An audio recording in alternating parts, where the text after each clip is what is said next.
Want to know how to make professional thumbnails to attract more viewers to your YouTube videos? Keep on watching and I'll show you just how to do that.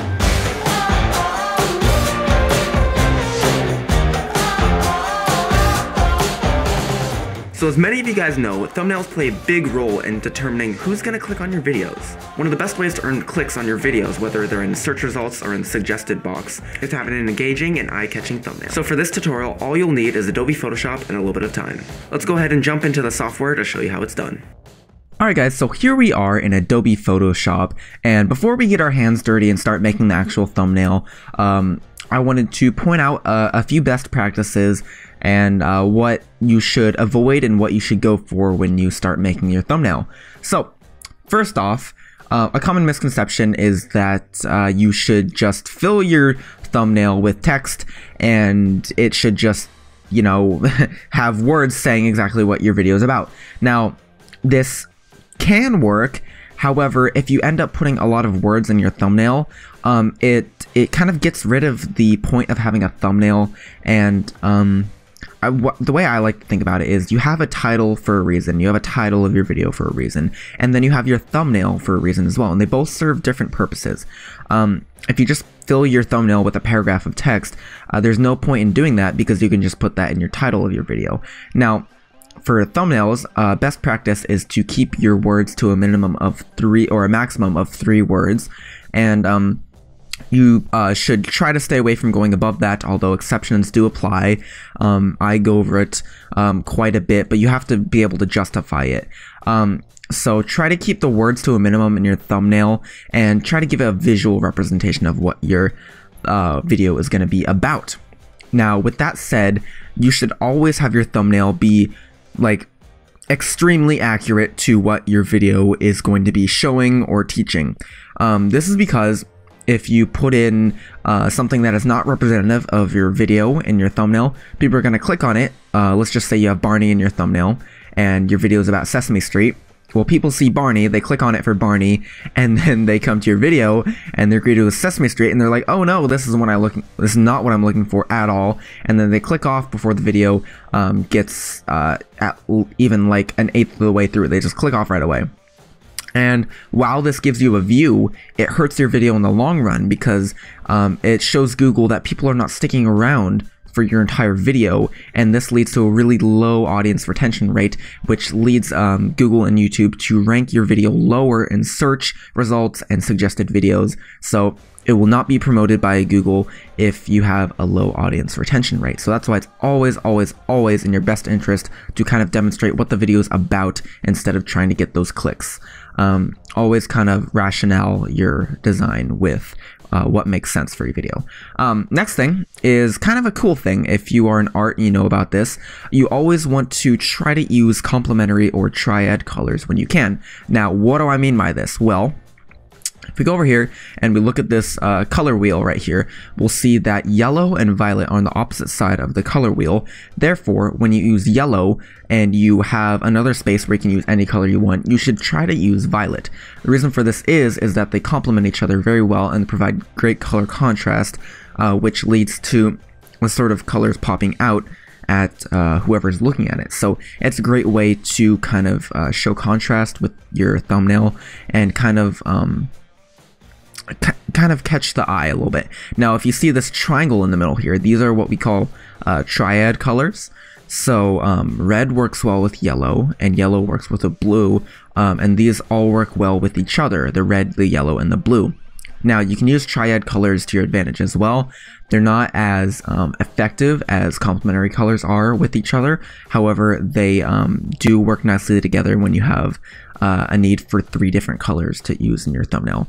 I would suggest sticking to maybe 1 or 2 main colors in your thumbnail if possible, but if you need 3 for any reason, these are the 3 that you should use. Of course, this triangle in the middle rotates. You could use red with blue violet, or red orange with blue violet, and yellow green, just as long as they're in that triangle equidistant pattern across the circle. So a little bit more complicated, but something that you should definitely use to your advantage when you can.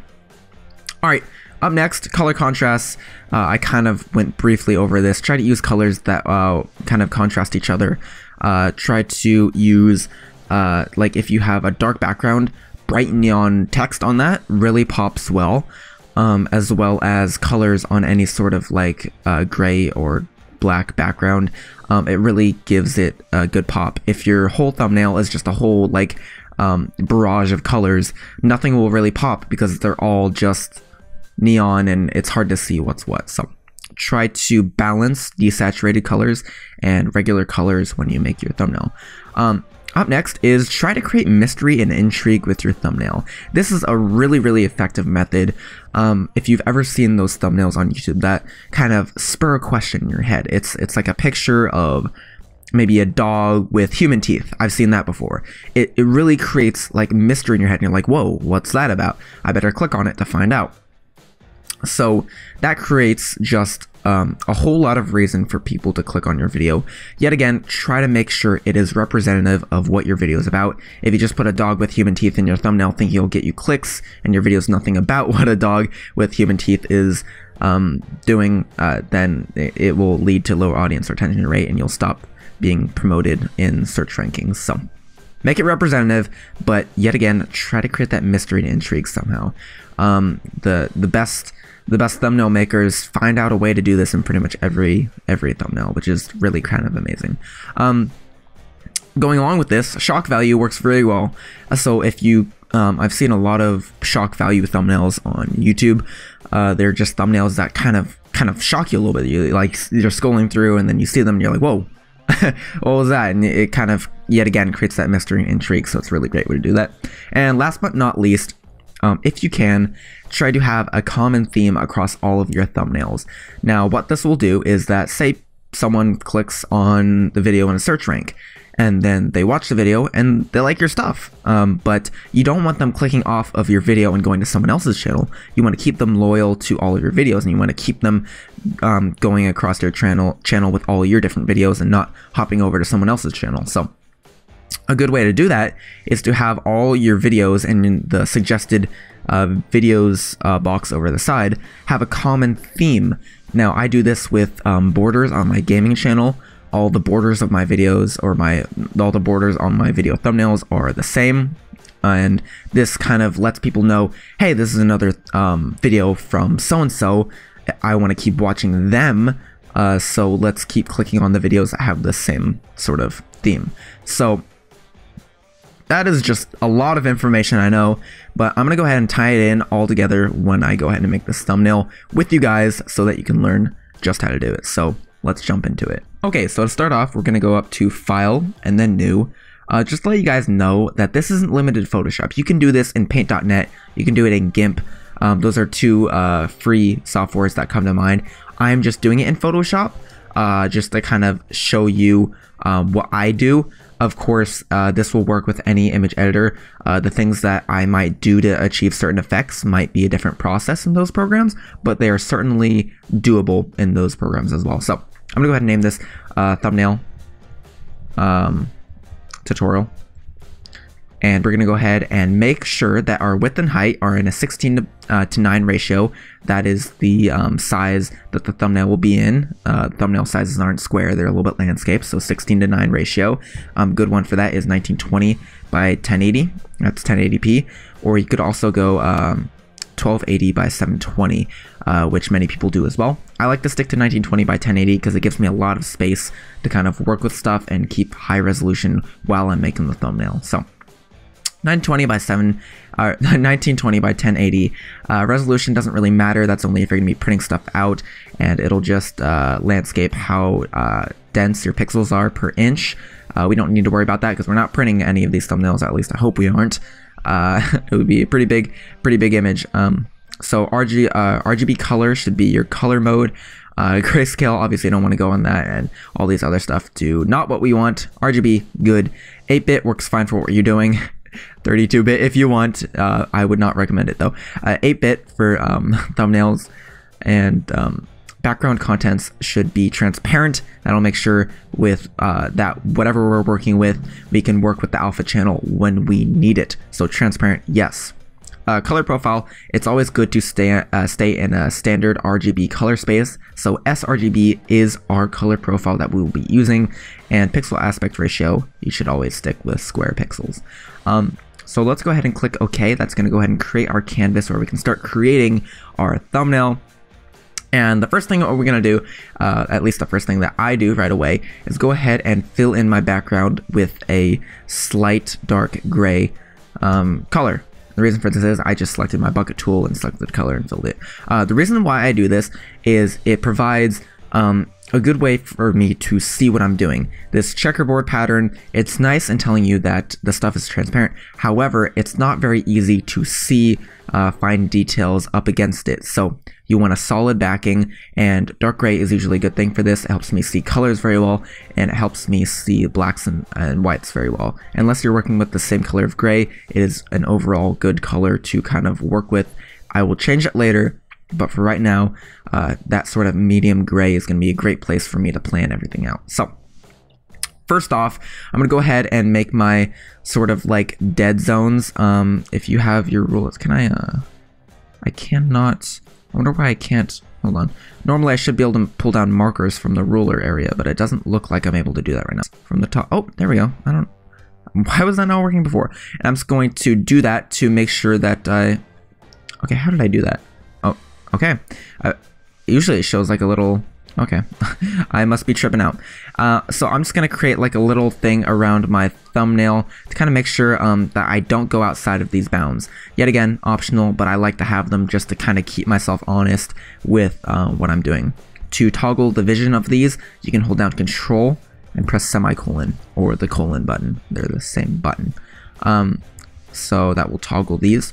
And there we go. That's going to keep us from getting outside of these areas. You should never really go outside of these areas unless you have a specific reason to, because it gets too close to the edge. So I'm going to start off by kind of planning out how I want this to be. Now, I'm going to go with text only because I feel it is going to be representative of what my sort of tutorial is about. I can't really do like faces or anything because it's a tutorial about Photoshop. I might want to stick the Photoshop logo in there somewhere. I don't know. I'm just gonna kind of experiment around and see what happens. So I'm gonna go ahead and grab my text tool. I'm gonna hold down on that to select my horizontal type tool, and I'm gonna go ahead and type you know what, let's go professional, and that is the same gray color that we've been using. So I'm gonna go ahead and change that color to a nice orange, because orange seems to be the color of my channel. So orange right there, professional, and then let's say thumbnails. Alright, I'm going to go ahead and change the spacing between these two lines by going over here to my character panel. If you don't see it, go to window and then character over here.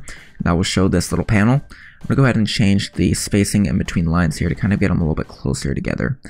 And that is looking pretty good. I'm not going to mess with the size a whole lot. I might want to shrink this down just a tiny bit. And then that is going to start off our banner, or not our banner, our thumbnail. If you want to exit out of this mode, you can go ahead and click the check button, and then your text is there. So I'm not sure what I want to do with it yet. I still have to find a way to create intrigue or mystery. Oh, you know what? Right off the bat, I see a good way to do this. Pretty much, I'm going to go ahead and create a paradox here. Notice how I'm saying professional thumbnails? Well, a good way to kind of create a paradox and kind of let the mind be a little bit confused is to start doing something like this. Start replacing some of the letters with numbers, and that's going to kind of negate the factor that I'm saying professional thumbnails, because what I'm doing right now is not very professional, yet it'll create intrigue. So you'll see what I'm doing right now is professional thumbnails. It's also going to catch the eye because people are going to try to read it, and they're not going to be able to read it as easily as the other thumbnails. They're going to kind of like look at it and be like, huh, I can't really read this right away. And then they're going to slowly piece it together, leading to them looking at it a little bit longer and hopefully engaging a little bit with the viewer of the thumbnail. So I know it's not much, but it's kind of like a subtle way to kind of have an attempt to catch someone's attention and provide a little bit of intrigue and mystery here by creating a paradox with professional and then not being so professional about how I say it. So that is just what I thought of while doing it. There are probably better ways to create mystery and intrigue, but for the sake of this tutorial, that's what I'm doing. So let's go ahead and save that. Up next, I'm going to kind of style my text a little bit. I went over this in my fancy text tutorial back when I was uploading tutorials on my gaming channel. So if you want, you can go over to my gaming channel and there should be a video for fancy text in Photoshop. Basically, I'm going to follow in the guidelines of that video or that tutorial that I made. And I'm going to go to, I'm going to right click my text layer and I'm going to go to blending options. And from here, I'm going to start styling my text a little bit. So right off the bat, I'm going to add a nice drop shadow to kind of separate it from the backdrop a little bit. Right now, it's really too harsh. With drop shadows, I've noticed that moderation works a lot better than kind of going over the top, I guess you would say. So moderation is always the best thing to practice when you're working with drop shadows, because they're really easy to get carried away and start doing like really harsh drop shadows, and it's really not effective. So I'm going to be as subtle as possible but yet still grab that effect. A good way to keep yourself honest is to toggle on and off the drop shadow and just really see how much you're changing it. So that looks good. I'm going to go ahead and create a nice inner glow. I have my inner glow settings set up automatically so it achieves this effect right here where it kind of creates like the little inlet. You can go ahead and copy my settings if you're going for that same thing, although my best suggestion is to just play around and see what works best for you. If you're trying to get a new look, a good way to kind of stumble upon new looks that you may like is to go ahead and cycle your blend mode. I'm just going to click twice to select it and then use my arrow keys to cycle through them. That is what I found to be the best way to kind of like find out different styles. And then once you kind of go through all the blending modes, you can maybe change the color of your glow and then cycle through the blending modes again to see what sort of different looks that you can get. So that's that. Yet again, moderation is a lot better than overdoing it. So I'm going to create a nice subtle inner glow here. And now that I've done that, I think the only thing left to do is I want to introduce a little bit of my complementary colors here. So I'm going to go ahead over to stroke, and I'm going to use one of my complementary colors, kind of a purplish blue. And I'm not going to make it too bright. That's going to blow it out completely. I'm going to go kind of like navy. I'm going to go a little bit navy with it. So right around there looks good. That's a lot better than just using black. I kind of feel like it makes it pop a little bit more. Yet again, don't make it too bright because it'll blow out your colors. And that's looking pretty solid to me. I don't want to make it too thick, but yet I want to make it thick enough. I think that's good. And we may want to bring our drop shadow spread out a little bit because we're adding to the kind of width of each character. And let's go ahead and hit OK and kind of take a look at what we've done here. So we've made the text pop quite a considerable amount. I'm going to toggle on and off what we've done with the text, and you'll see that it really creates a huge difference with the thumbnail and makes it stand out a lot better. So that's what we've done there has been great, and I think we're pretty much good with the text for now. I may want to go back and tweak it once I've finished some other stuff to kind of make it match my thumbnail. It's always good to go back and tweak, but for now I think that's good. Actually, I might want to go back to my blending options and create a bevel and emboss real quick. It might not look so good at first, but you got to work with it a little bit here. So I'm going to go to my soften, turn that all the way down. I'm going to go to chisel hard, and I'm going to try to balance the depth along with the shadow opacity. And you see that that kind of creates a nice little effect. And then kind of play with your highlight opacity and your shadow opacity. And then that will create a nice kind of 3D beveled look. Alright, I think that's good with the text. We've done a very, very good job with that. Up next is, I gotta fix this background. I gotta make it a little bit more interesting. So a good way to do this, and I use this in like 90% of my thumbnails on my gaming channel, and I'm probably gonna end up doing it on all my thumbnails on this channel as well, is I use Starburst. No, not the candy, but this magical piece of asset right here. Now this, ladies and gentlemen, is a visual starburst. It kind of looks like the warping, like warp speed in Star Wars, and it is awesome for bringing newfound life into your thumbnail designs. So I'm gonna go ahead and right click it and say copy image. You could also save it to your computer, save link as, and save it to your computer, and then drag it into Photoshop that way. But I'm just going to go ahead and copy it, and I'm going to go ahead and hit Control V to paste it. And here we are with our starburst. I'm going to go ahead and move it to kind of like the middle of my thumbnail, and I'm going to scale it up. I hit Control T to enter this sort of like transform mode. It should actually, when you drag it in, be in transform mode already, but if you want to go back and move it again, you hit Control T and you can move it around. And that is our starburst, ladies and gentlemen. Right now, it looks completely horrible because it's blocking out our background. I'm going to go ahead and drag the starburst layer underneath our text, so our text is on top. And I'm going to go ahead and you'll see that it's blocking out our background. Good way to fix that, like I said, try out new styles, always change the blending mode to figure out new stuff. So I'm going to go ahead and click this twice and then use my arrow keys to kind of cycle through them.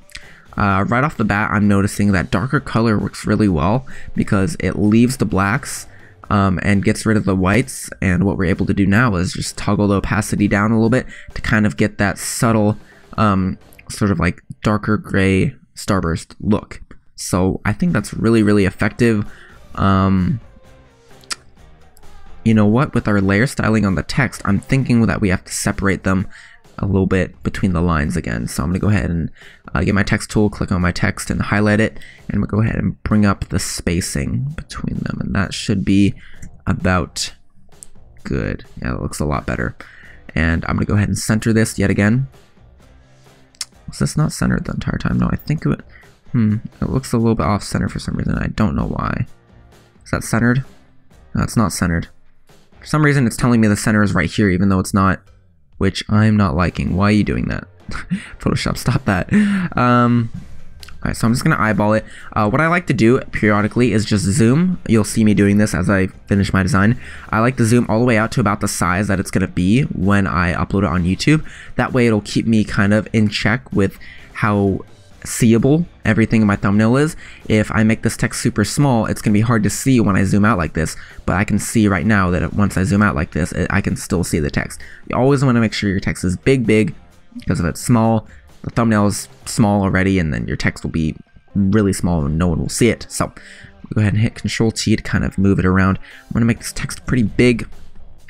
And I think we've gotten rid of creating mystery and intrigue. We've spiced up the background. We've used complementary colors. Now let's try to create a common theme between all of our thumbnails. So something that I like to do is this. I'm going to go ahead and grab my lasso tool, and I'm going to create a little lower third, or I guess technically a lower eighth at this point because it's kind of a little bit less than a third. But I'm going to go ahead and do this. I'm going to draw this shape.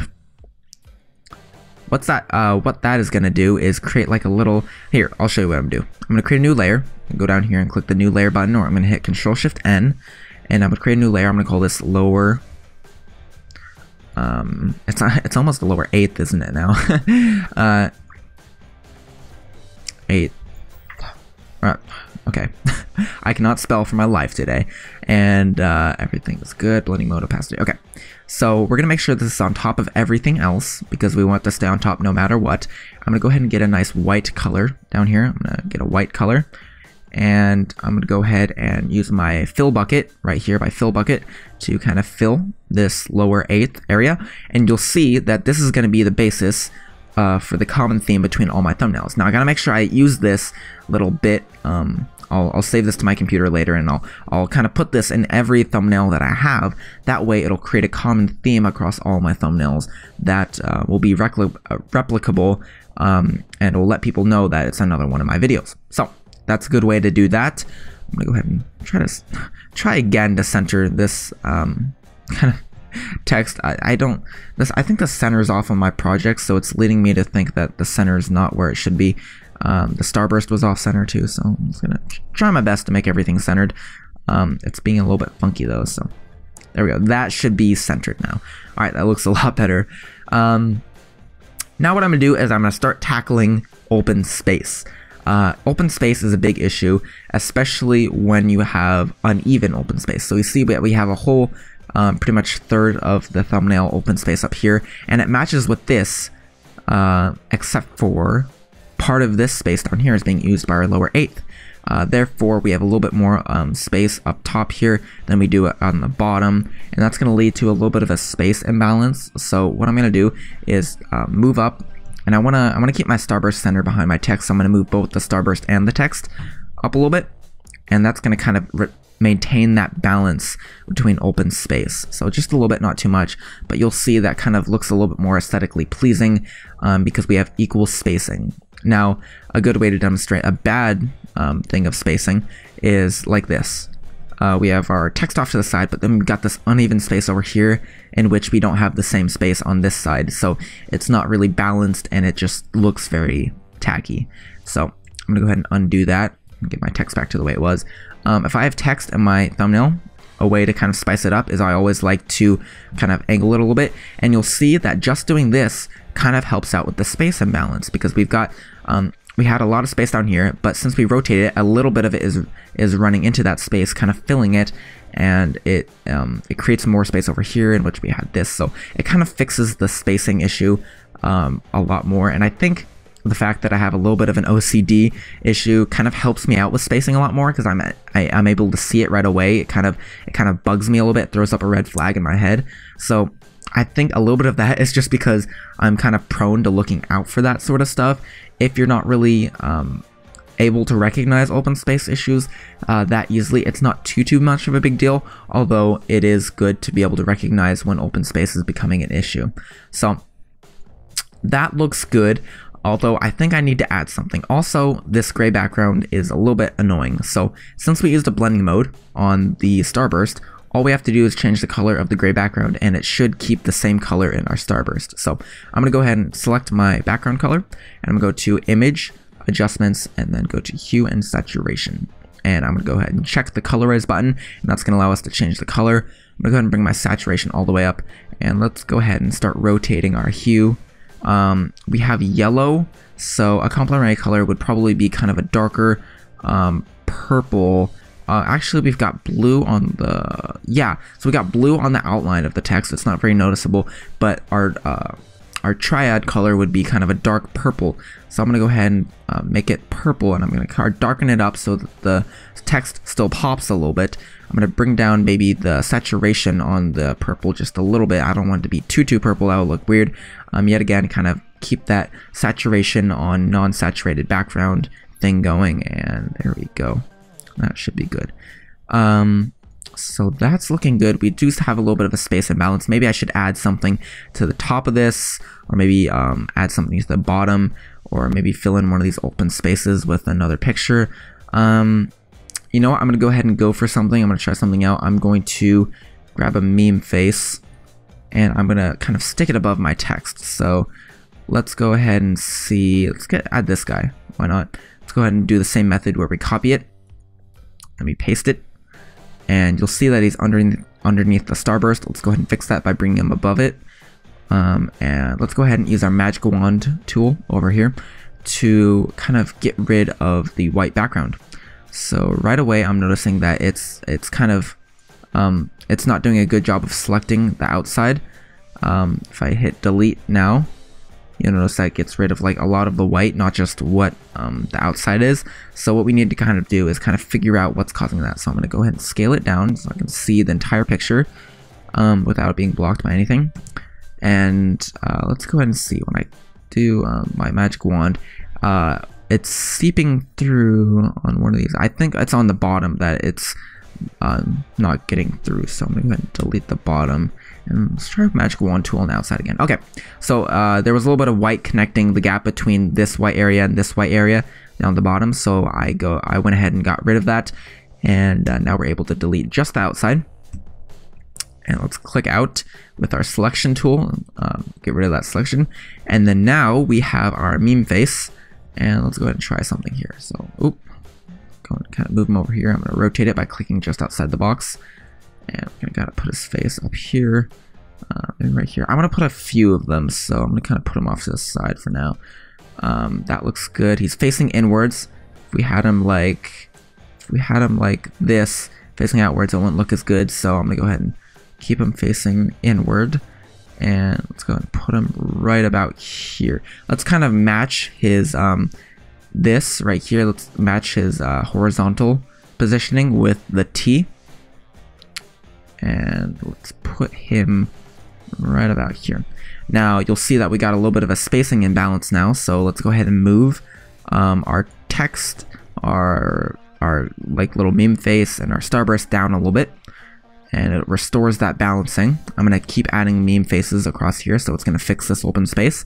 And let's go ahead and grab some more faces. Alright, so I'm gonna go ahead and put my last meme face in here. I'm just gonna give you a little example of what happens when you sometimes have a smart object. So when I import this, you'll see that when I look at the layer down here, it has like this little icon. That means it's a smart object, meaning that we cannot modify it while it's a smart object. So when I try to delete the background, it'll give me an error saying you could not complete the request because the smart object is not directly editable. So let's go ahead and convert it to just a regular layer. We're gonna go ahead and rasterize the smart object, and that will make sure that we're able to edit it. So let's go ahead and get rid of the background here, and that should take care of that. I'm gonna go ahead and use Control T to kind of scale it down and move it.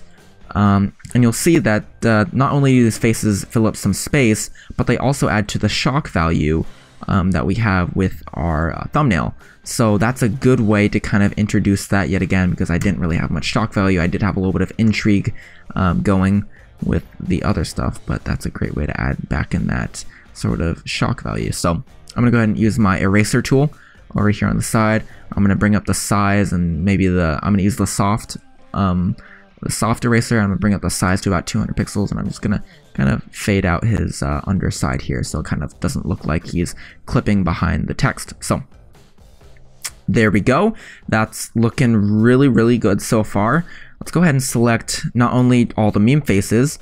By the way, I'm holding down Shift and then clicking where I want to end my selection to select multiple, and then I'm going to hold down Control and then click the other layers to kind of move them all together and select all of them.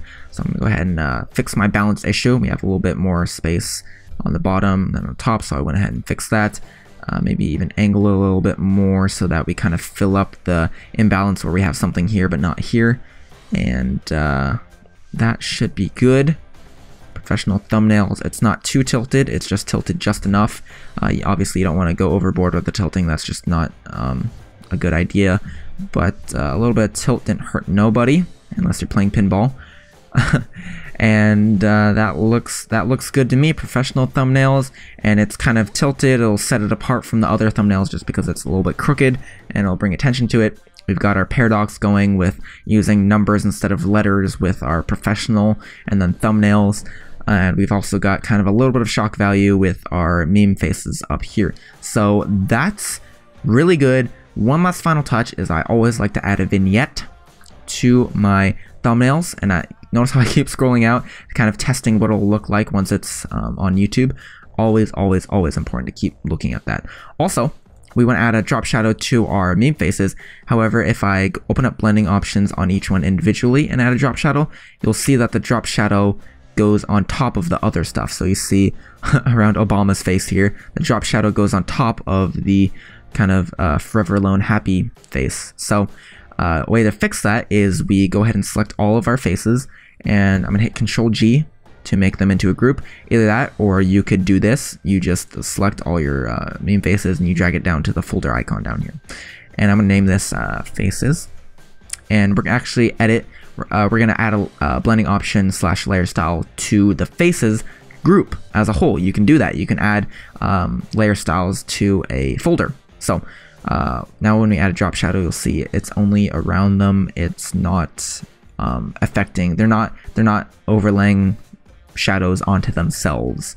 So I'm gonna go ahead and bring down the spread a little bit. Remember, moderation is key when working with drop shadows. So I'm gonna go ahead and kind of keep them under check. Don't want to get it out of control. And that is looking snazzy. I'm gonna go ahead and toggle it on and off to kind of just see the difference that I'm making. Maybe the opacity needs to go up a little bit. All right, so that is looking snazzy as heck. And let's get to that vignette I was talking about. So I'm gonna go ahead and kind of make everything a little bit easier to see here. And we don't want to put it over our lower eighth because our lower eighth should go on top of everything. So I'm gonna put a new layer above my text and below my lower eighth, and I'm gonna call this vignette. It's spelled with a G. Not many people know that. So anyways, I'm gonna go ahead and grab my elliptical marquee tool. You can do this by clicking and holding on top of your rectangular marquee tool. I'm gonna go to elliptical. I'm going to change my feather to be about 150 pixels, and I'm going to make a nice circle in the middle. Doesn't have to be any particular size, just make sure it's not close to the edges at all. Just make sure that your selection is right in the middle and it's not close to the edges. And then now I'm going to go to select, I'm going to go to transform, oh, I clicked on something. What did I click? All right, let's go ahead and remake our circle here. Let's go to select, and then we're going to go to transform selection, and I'm going to broaden this up so it kind of reaches the edges. And it's going to be hard to do because it's so feathered.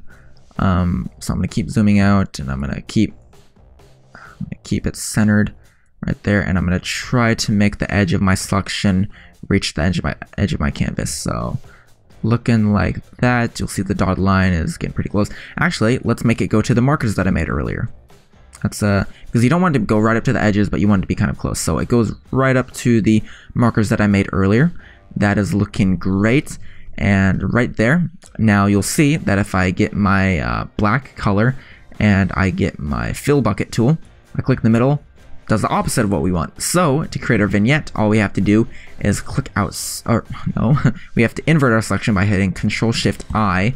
That'll invert it to the outside, and now when we click, we get our vignette on the outside. Now it's pretty feathered, and I might even go back real quick and change my feathering on it. Let's go to about 75. Half that will be good, or not 70, 750, 75. And I'm just going to do this real fast yet again, a little bit wider, and then I think we're good. All right, so let's go ahead and add our vignette. I'm going to invert my selection. I'm going to get my fill bucket tool and go on the outside. There we go. That is a professional vignette. It's a little bit strong. I'm going to bring down the opacity on the layer just a little bit. Remember, moderation is key. And I'm going to go ahead and toggle it on and off to kind of make sure that it's good. So there we go. That is our professional thumbnail. You may want to add a few more effects to it. Maybe, I don't know. You can go crazy. This is just a basis and kind of best practices video. You can feel free to do whatever your heart desires. This is just something to give you guys something to go off of pretty much. So that is how to make a Pro 3SS1IONAL thumbnail 1L5 professional thumbnail. And real quick before I leave, you want to save this to your computer so you can upload it to YouTube.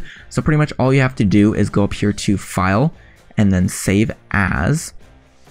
And I've already navigated to the folder I want it to be in. You're going to want to save a PSD version of this so you can go back and edit it if you need to, change the text, maybe change some layer styles, get rid of some things. You want to save a PSD or a Photoshop file of it to kind of be able to go back and edit it if you need to. So I'm going to save a PSD version. One already exists, but I'm going to go ahead and do that. And then I'm going to open up my Saved As dialog again, and I'm going to go to JPEG. The reason why I do JPEG instead of PNG is JPEG compresses a lot more and you get smaller file sizes. So I'm going to go ahead and select JPEG. I'm going to click Save, yes, and then I'm going to set my quality to about 10 to make sure it doesn't go over that 2 megabyte limit that YouTube has on your thumbnail sizes. And you'll see that it's going to be about half a megabyte. That's good. I'm going to go ahead and click OK, and it will save it to the directory that I specified. And now I can go to YouTube and upload it. I'll show you how to do that now. So once you're on YouTube, what you want to do is go to your video manager, and actually if you're uploading, you don't need to go to your video manager. There should be a place to upload your thumbnail on the upload screen. However, if you want to add it to an existing video, you're going to want to go to your video manager and go ahead and click edit on the video you want to add the thumbnail to. And then once you do that, you'll be brought to your kind of edit settings and info kind of page, and you'll see all your thumbnails listed out right here. And the thumbnail that you want to add, you'll just basically click here and it'll bring up a dialog box. You can navigate to where your thumbnail is and then upload it from there. And you go ahead and click Save Settings, and your thumbnail will be applied to your video.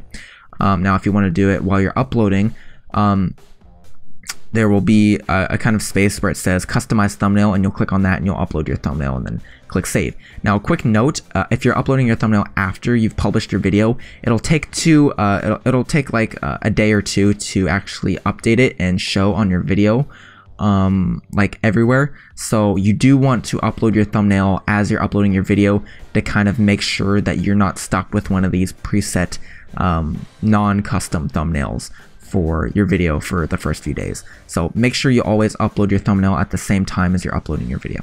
So yeah, that's pretty much it. Let's go ahead and cue the outro. Alright guys, thank you so much for tuning into this week's tutorial. If you enjoyed this tutorial, likes are always appreciated, and if you're new, go ahead and subscribe for more weekly tutorials. Also, if you have any tips and tricks on how to make more engaging thumbnails, go ahead and leave those suggestions down in the comment section below, and I'll pick my favorites to be showcased in next week's tutorial. Alright, well that's my time. Thank you guys so much for tuning in, and I'll see you next week. Until then, keep creating. Want to know how to make professional thumbnails? Thumbnail.